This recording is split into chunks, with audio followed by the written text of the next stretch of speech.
Our last speaker is Malcolm X, born the son of a minister, and named, I believe, Malcolm Little.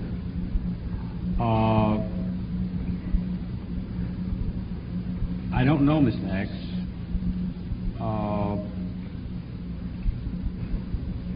Except as a particular instance of a particular phenomenon in American culture which disturbs many of those of us who represent the mass media when we look at it.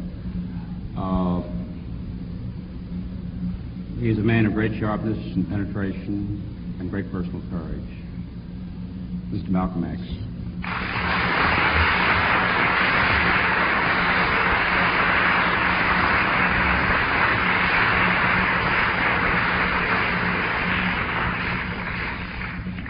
Thank you, Mr. Kempton, and Brother William Worthy, and Brother James Farmer. Can you hear me? I want to thank my brother William Worthy for telling me about why they transferred the meeting from the community church over here, which this is a nice hall. Sometimes it's better to have meetings in halls than in churches. Frankly, that's why I left the church and became a Muslim. Because of the hypocrisy practiced in the church by white so-called liberals. And when my brother William Worthy now wants to know why we reject this white so-called liberal, I'm quite certain he was talking about one of his white so-called liberal friends who was the pastor of that church, who was afraid to let a Muslim come back in there and speak his mind because he can't control the mind of a Muslim.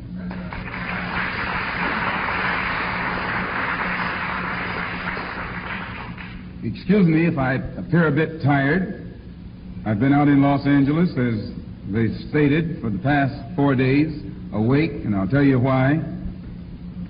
But I would like to point out at the outstart that what is looked upon as an American dream for white people has long been an American nightmare for black people. We don't have to wait for any change of condition. The masses of black people in this country have long reached the decision or come to the conclusion that it's impossible to make a dream out of this nightmare. And the very fact or facts that have been piled up here by the two speakers ahead of me would make me reluctant. If I never had heard of Islam, or if I never had become a Muslim, or if I never had have heard of the Honorable Elijah Muhammad, in light of the facts that they've been stating against this government and its practices against black people in this country, why, I'd rather be dead than to integrate into a society like that. Now, if that is racism, then I'll take the racism. If it's racism to know who my enemy is, if it's racism to know that I'm catching hell from white America, that is condoned and sanctioned and backed and supported by a white government, if that's racism, well, I'll take racism above democracy and Americanism and any other kind of ism you can hand me. Maybe a long time ago you could have integrated the black masses into the white masses, but you've waited too long.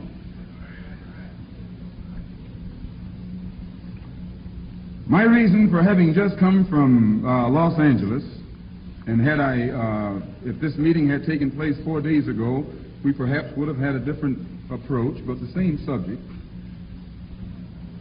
was the brutal murder that took place in Los Angeles Friday night of a black man.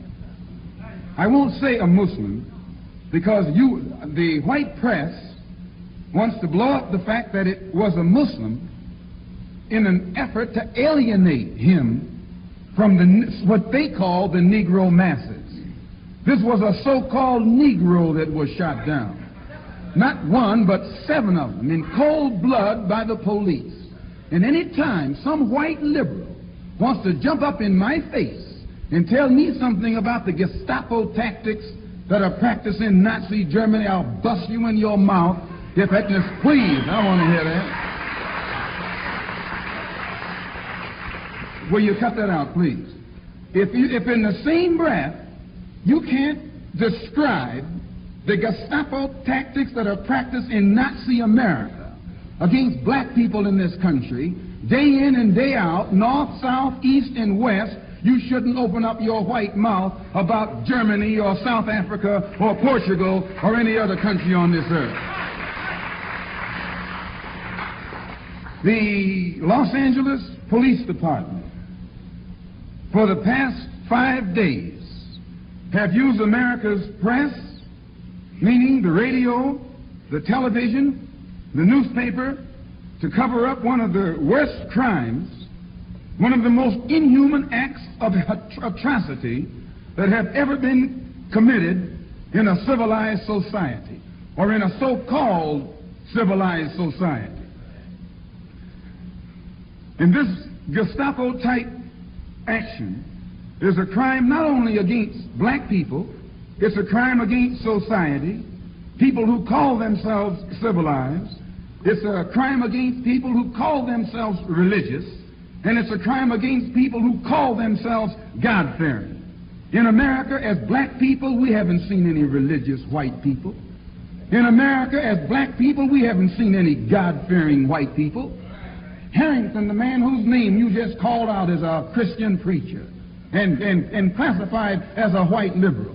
He doesn't want us in there because he knows he can't close our mouth when it comes to pointing out in an uncompromising way the treatment of black people in America, not at the hands of Nazis, not at the hands of Germans, but at the hands of white people who call themselves Christians, at the hands of white people who call themselves. And because these criminals in Los Angeles wore police uniforms, it didn't make their criminal acts any more so right than the uniform worn by the Gestapo in Nazi Germany.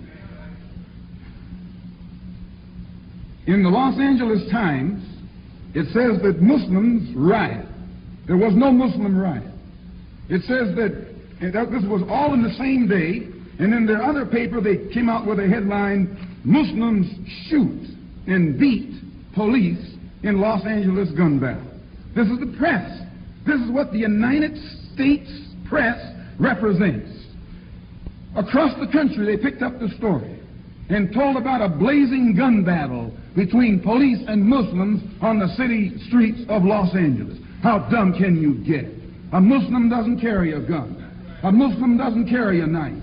A Muslim doesn't arm himself in any way but with truth, the same kind of truth that they don't want to hear at the community church. And these unarmed men, the blazing gun battle that the press is talking about, it was a blazing gun battle. It was blazing police guns pointed in the direction of unarmed black men.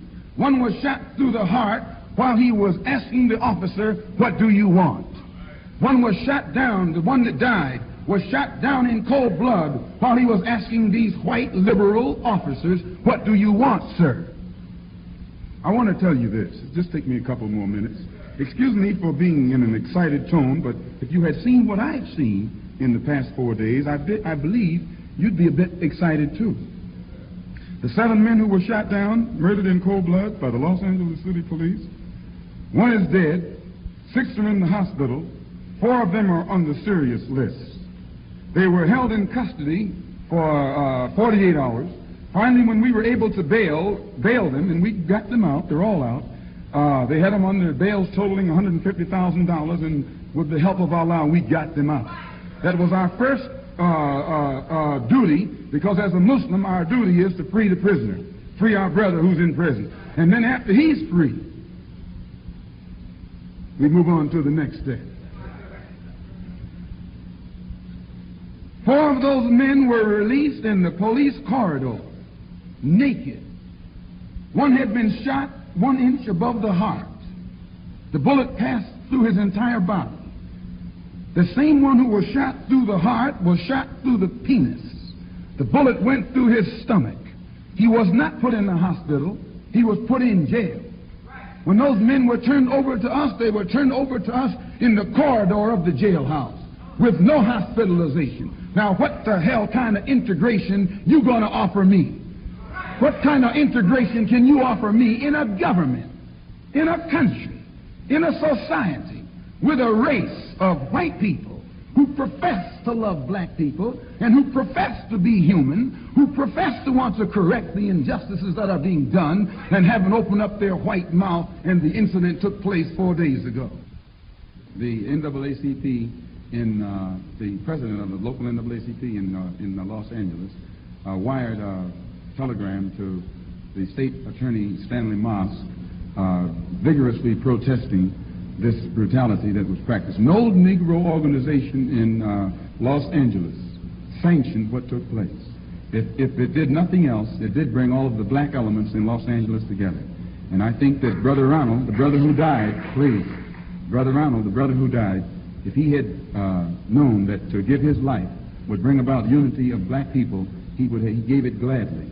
And any other Muslim in this country will give his life gladly to bring about unity among black people. Now, don't say, well, why not with white people? You worry about that. First steps first. First, how are some black people that aren't united among themselves going to unite with you? As long as they keep trying, they'll still be disunited.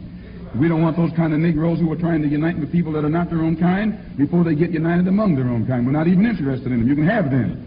And then after we get our own business straight at home, we'll come looking for them and get their business straight too. So, I would like to say this in closing concerning this, and I say again, if this had not happened, I probably would have taken a different subject matter, but hitting at the same target. When my good friend James Farmer pointed out that different people have different definitions for racism, this is true. And not only racism, but hatred and violence. In America, when a black man resists letting a white man put a rope around his neck, the black man is accused of violence.